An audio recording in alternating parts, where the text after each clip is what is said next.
Poona pact की घटना। भारत के स्वतंत्रता संग्राम के दौरान एक ऐसी ऐतिहासिक घटना हुई जिसने भारतीय राजनीति की दिशा बदल दी। ये घटना थी पूना समझौता, पूना पैक्ट। ये समझौता केवल राजनीतिक नहीं था, बल्कि यह सामाजिक न्याय, दलित अधिकारों और गांधी व अंबेडकर जैसे दो महान विचारधाराओं के टकराव और मेल का भी प्रतीक था। 1920 के दशक में भारत में राजनीतिक जागरूकता तेजी से बढ़ रही थी। भारतीय राष्ट्रीय कांग्रेस अंग्रेजों से पूर्ण स्वराज की मांग कर रही थी।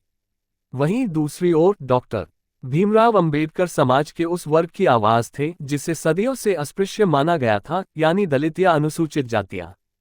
डॉक्टर अंबेडकर ने ये समझ लिया था कि केवल राजनीतिक स्वतंत्रता से कुछ नहीं होगा जब तक सामाजिक बराबरी नहीं होगी।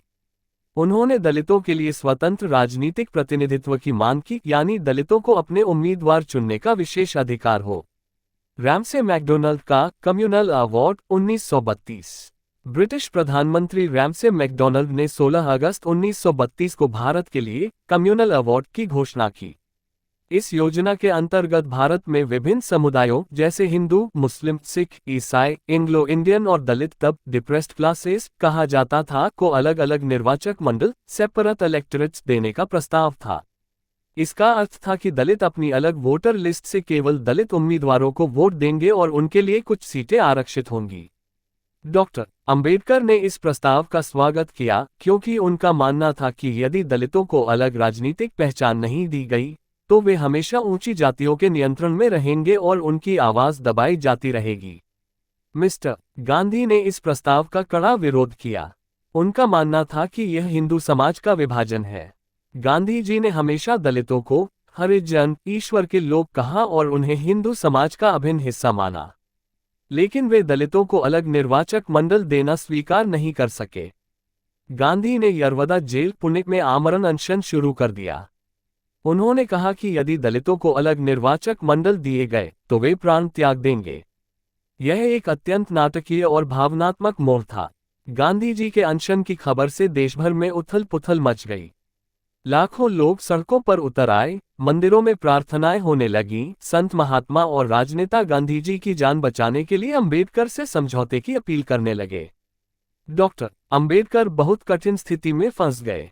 एक तरफ उन्होंने जीवन भर दलितों के लिए संघर्ष किया था और वह जानते थे कि अलग निर्वाचक मंडल उनके अधिकारों के लिए जरूरी है। दूसरी तरफ यदि गांधी की मृत्यु हो जाती तो पूरा देश अंबेडकर को दोषी ठहराता और दलित आंदोलन कलंकित हो जाता। गांधी जी यरवदा जेल में थे और अंबेडकर को पुनः बुलाया गया। 20 सितंबर 1932 से बातचीत शुरू हुई। कई दिन गहन चर्चा, बहस और नैतिक द्वंद्व चला। अंततः 24 सितंबर 1932 को डॉक्टर अंबेडकर और कांग्रेस के प्रतिनिधियों के बीच एक समझौता हुआ जिसे इतिहास में पूना पैक्ट कहा जाता है। पूना पैक्ट की प्रमुख शर्तें: अलग निर्वाचक मंडल रद्द कर दिया गया। दलित अब सामान्य हिंदू निर्वाचक मंडल से ही चुनाव लड़ेंगे, लेकिन उनके लिए सीटें आरक्षित की गईं। ब्रिटिश भारत की विधानसभाओं में अनुसूचित जातियों के लिए 148 सीटें आरक्षित की गईं, पहले 71 थीं। यह आरक्षण संयुक्त निर्वाचक मंडल में होगा, लेकिन दलितों के लिए प्राथमिक चुनाव प्राइमरी इलेक्शन की व्यवस्था होगी, यानी पहले दलित ही दलित उम्मीदवारों को चुनेंगे, फिर अंतिम चयन पूरे निर्वाचन क्षेत्र द्वारा होगा। दलितों के सामाजिक अधिकारों की रक्षा के लिए विशेष प्रावधान बनाए गए, जैसे मंदिर प्रवेश, शिक्षा, नल जल, स्कूलों में प्रवेश आदि। सरकार अनुसूचित जातियों के लिए शिक्षा, रोजगार और अन्य क्षेत्रों में विशेष योजनाएं चलाएगी।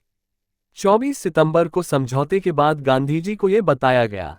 उन्होंने धीरे धीरे जल और नींबू लिया और उनका अनशन समाप्त हुआ। देश भर में इसे हिंदू एकता की जीत कहा गया, लेकिन अंबेडकर और उनके अनुयायी इस समझौते से पूरी तरह संतुष्ट नहीं थे।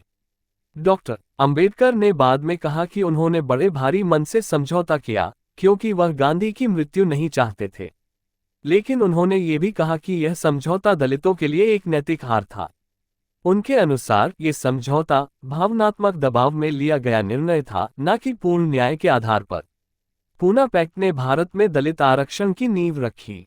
आगे चलकर यह संविधान में भी शामिल हुआ। संविधान के अनुच्छेद 330 और 332 में अनुसूचित जातियों के लिए विधानसभाओं और लोकसभा में आरक्षण की व्यवस्था की गई।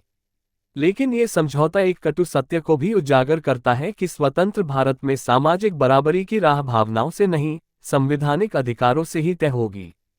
पूना पैक्ट केवल एक राजनीतिक दस्तावेज नहीं था, ये भारतीय समाज के दो सबसे बड़े विचारों, गांधी और अंबेडकर के टकराव और अंततः समझौते का प्रमाण था। इसने भारतीय राजनीति को दलितों के प्रतिनिधित्व के विषय में एक स्थायी दिशा दी, लेकिन साथ ही यह भी सिद्ध किया कि दलितों के लिए संघर्ष भावनाओं की नहीं, अधिकारों की लड़ाई है। डॉक्टर अंबेडकर ने इस घटना के वर्षों बाद भी बार बार कहा, मैं गांधी जी के जीवन का आदर करता हूं, पर उनके निर्णयों से असहमत हूं। पूना पैक्ट आज भी हमें ये सिखाता है कि राजनीतिक फैसले न्याय के साथ साथ विवेक और साहस भी मांगते हैं।